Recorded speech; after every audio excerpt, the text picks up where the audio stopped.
Olha, quando a gente fala sobre um estrangeiro ser obrigado a sair do Brasil, não é uma coisa só, um processo único. Na verdade, é um sistema legal bem complexo. E hoje a gente vai desvendar exatamente isso. Desde o que acontece ali na fronteira até um processo que pode chegar no Supremo Tribunal Federal.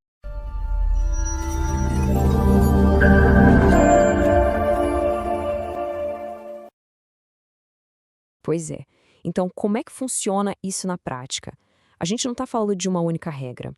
Na verdade, são 4 medidas legais bem diferentes, cada uma, sabe, com suas próprias particularidades, suas regras e um nível de complexidade que vai aumentando. Para ficar mais fácil de entender, a gente pode imaginar como se fosse uma escada.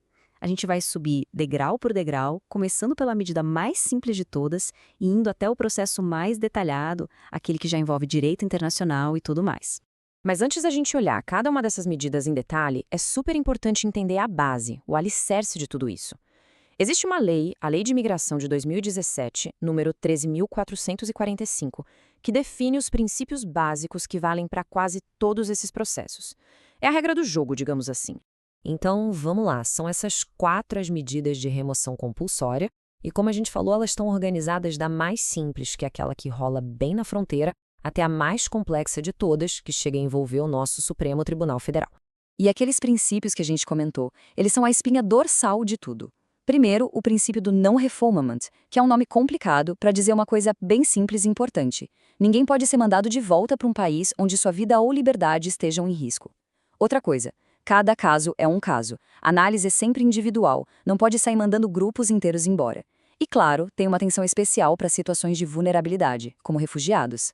No fundo, é sempre essa busca por um equilíbrio, né, entre a soberania do país e o respeito aos direitos humanos. Bom, vamos começar então pelo primeiro degrau da nossa escada, a repatriação. Essa é uma medida que acontece antes mesmo da pessoa ser considerada dentro do Brasil, oficialmente falando. A repatriação é basicamente como ser barrado na porta de casa. A pessoa chega no controle de fronteira, no aeroporto, por exemplo, e ali mesmo é identificada como inadmissível, talvez por um problema de documentação, algo assim, e aí ela é mandada de volta. E um detalhe, quem paga essa conta é a empresa de transporte que trouxe a pessoa até aqui. Mas olha só que importante. Mesmo nessa situação, que parece bem direta, a lei cria uma rede de segurança. Não é todo mundo que pode ser repatriado assim. Refugiados, apátridas, menores desacompanhados ou qualquer pessoa que precise de acolhimento humanitário, essas pessoas têm proteção. A lei deixa claro que elas não podem ser simplesmente mandadas de volta. A proteção à vida e à dignidade vem sempre em primeiro lugar. Ok, agora vamos mudar o cenário. A gente vai falar de estrangeiros que já estão em território brasileiro. E aqui a gente precisa entender uma diferença que é, nossa, fundamental. A diferença entre deportação e expulsão. Vamos lá, olha a diferença. A deportação acontece por uma irregularidade administrativa.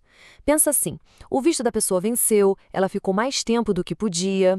É uma questão de regularização. Já a expulsão, aí o buraco é mais embaixo.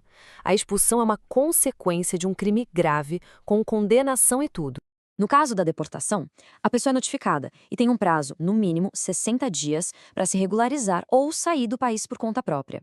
Mas tem uma trava de segurança muito importante aqui. A deportação não pode ser usada como uma espécie de extradição disfarçada.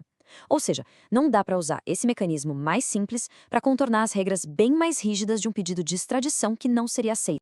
E quando a gente fala da expulsão, a lei também prevê várias situações em que ela simplesmente não pode acontecer. Por exemplo, se a pessoa tem um filho brasileiro que depende dela, ou se tem um cônjuge ou companheiro aqui.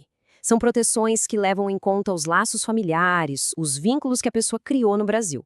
Isso é uma marca bem forte da lei atual, uma mudança bem grande em relação ao que a gente tinha antes. Muito bem, subimos mais um degrau e chegamos no topo da nossa escada, a extradição. Agora, a gente está falando da medida mais complexa de todas. Não é mais uma decisão só administrativa do Brasil.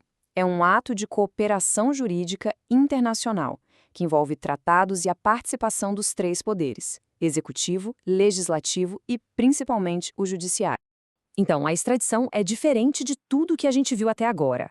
Ela acontece quando um outro país pede formalmente que o Brasil entregue uma pessoa, seja para responder um processo criminal lá ou para cumprir uma pena.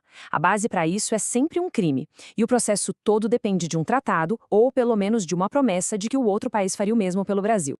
E esse processo não é simples, ele tem 3 fases bem definidas. Primeiro, uma fase administrativa, onde o governo, o poder executivo, checa se a papelada toda do pedido está em ordem. Depois vem a fase judicial. O caso vai para o Supremo Tribunal Federal, que vai analisar se o pedido é legal, se ele respeita a lei brasileira.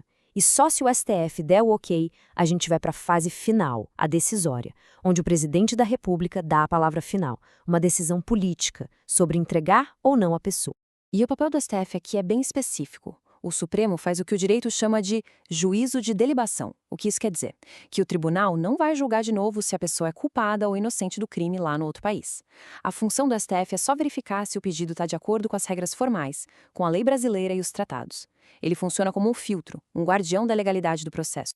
E para fazer essa análise, o STF tem uma espécie de checklist. Existem 9 situações que, se acontecerem, a extradição é negada na hora, não tem nem discussão. Vamos dar uma olhada nas principais. Por exemplo, o Brasil não extradita brasileiro nato. Ponto. Outro caso, se o que a pessoa fez não for crime aqui no Brasil também, não tem extradição. Ou se a pena para aquele crime aqui no Brasil for muito baixa, menos de 2 anos. E claro, crimes políticos ou de opinião também barram o processo. O que a gente vê aqui são os limites que o Brasil impõe na cooperação internacional, sabe? É uma forma de proteger seus próprios cidadãos e também princípios que o país considera fundamentais. Para fechar, vamos ver rapidinho 2 outras formas de cooperação internacional que são parentes da extradição, mas não são exatamente uma remoção obrigatória. O foco aqui é outro, é decidir onde a pessoa vai cumprir a pena. De um lado, a gente tem a transferência de execução de pena. Imagina um brasileiro condenado no exterior que já está aqui no Brasil. O Brasil pode pedir para que ele cumpra essa pena aqui. O foco é trazer a sentença para perto da pessoa. Do outro lado, tem a transferência de pessoa condenada. Aí é o contrário. Um estrangeiro foi condenado aqui no Brasil e o país dele pede para que ele seja enviado para lá para cumprir a pena. O foco é mandar a pessoa para cumprir a pena no país de origem. A ideia por trás dos dois é a mesma: facilitar a ressocialização, deixando a pessoa cumprir a pena perto da família, da sua cultura. Então, no final das contas, o que a gente percebe é que todo esse sistema, desde aquela repatriação lá na fronteira até uma extradição complexa, é uma busca constante por um equilíbrio muito delicado. De um lado, o direito soberano que toda nação tem de controlar seu território. Do outro, o compromisso com os direitos humanos e os tratados internacionais que o Brasil assinou. E essa é a grande questão que fica, né? Como um país consegue equilibrar essa autoridade soberana com as obrigações internacionais de direitos humanos na sua lei de imigração? É uma pergunta que está no coração de todas essas regras e nos lembra que, por trás de cada processo desses, existe sempre uma tensão entre princípios legais e uma história humana.